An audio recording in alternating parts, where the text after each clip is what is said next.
Hello बच्चों, कैसे हैं आप सब। उम्मीद करती हूँ आप लोग अच्छे होंगे, स्वस्थ होंगे और मस्त होंगे। तो चलिए आज हम शुरू करेंगे हिंदी व्याकरण का चैप्टर नंबर 16 जिसका नाम है समुच्चय बोधक यानी कि कंजक्शन। अब इसको हम पढ़ते हैं। वंश और माधव सगे भाई हैं, दोनों रूप रंग में समान हैं परंतु दोनों का स्वभाव अलग अलग है, इसलिए उनके मित्रों की संख्या भी अलग अलग है। उपयुक्त वाक्यों में और, परंतु तथा इसलिए शब्द वाक्यांशों तथा वाक्यों को आपस में जोड़ रहे हैं, ऐसे शब्द समुच्चय बोधक कहलाते हैं।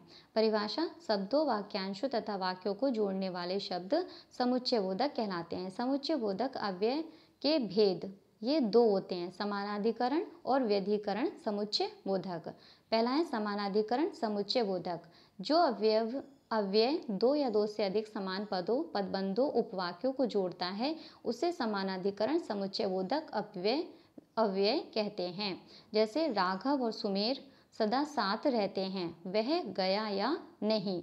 समानाधि के उपभेद: समानाधिकरण के 4 उपभेद हैं: संयोजक, विरोधदर्शक और विकल्प सूचक, परिणाम दर्शक।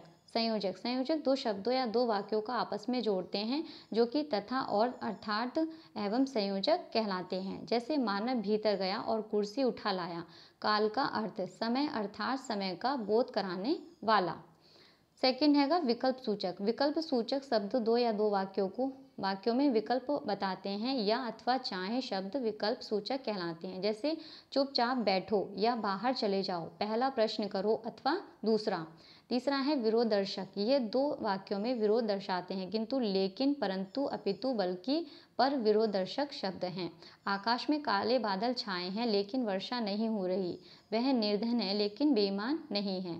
फोर्थ है परिणाम दर्शक। परिणाम दर्शक दो वाक्यों में कारण और परिणाम बताते हैं, इसलिए ताकि, अतः, अन्यथा, नहीं तो शब्द परिणाम दर्शक कहलाते हैं। जैसे जल्दी चलो नहीं तो देर हो जाएगी, पिताजी यहाँ नहीं हैं अन्यथा ऐसा ना होता।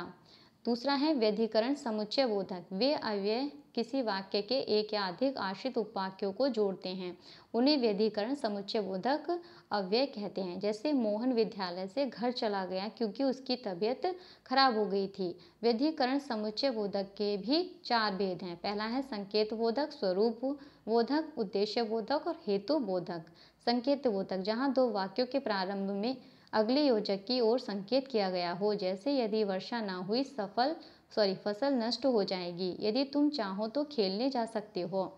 स्वरूप बोधक: जिस योजक को पूर्व प्रयुक्त शब्द अथवा वाक्यांश के स्पष्टीकरण हेतु प्रयुक्त किया जाता है वह स्वरूप बोधक कहलाता है। जैसे अभिलाषा मुस्कुरा रही है यानी वह मान गई। रावण को दशानन अर्थात 10 सिर वाला कहते हैं। तीसरा है उद्देश्य पूर्ण बोधक: जिन शब्दों से कार्य करने का उद्देश्य प्रकट हो, जैसे बच्चे को दूध दे दो ताकि वह चुप हो जाए, वह दिन रात अभ्यास में लगा है जिससे मैच में जीत सके। चौथा है हेतु बोधक: जिन शब्दों द्वारा वाक्यों में कार्य कारण का बोध हो, जैसे गरिमा की कल परीक्षा है इसलिए आज वह खेलने नहीं जा सकती। तो ये बच्चों हमारा चैप्टर नंबर 16 समुच्चय बोधक कंप्लीट हो गया है। उम्मीद करते हैं आप लोगों को ये समझ में आ गया होगा, अच्छा लगा होगा। पढ़ते रहिए, मुस्कुराते रहिए। Thank you and bye.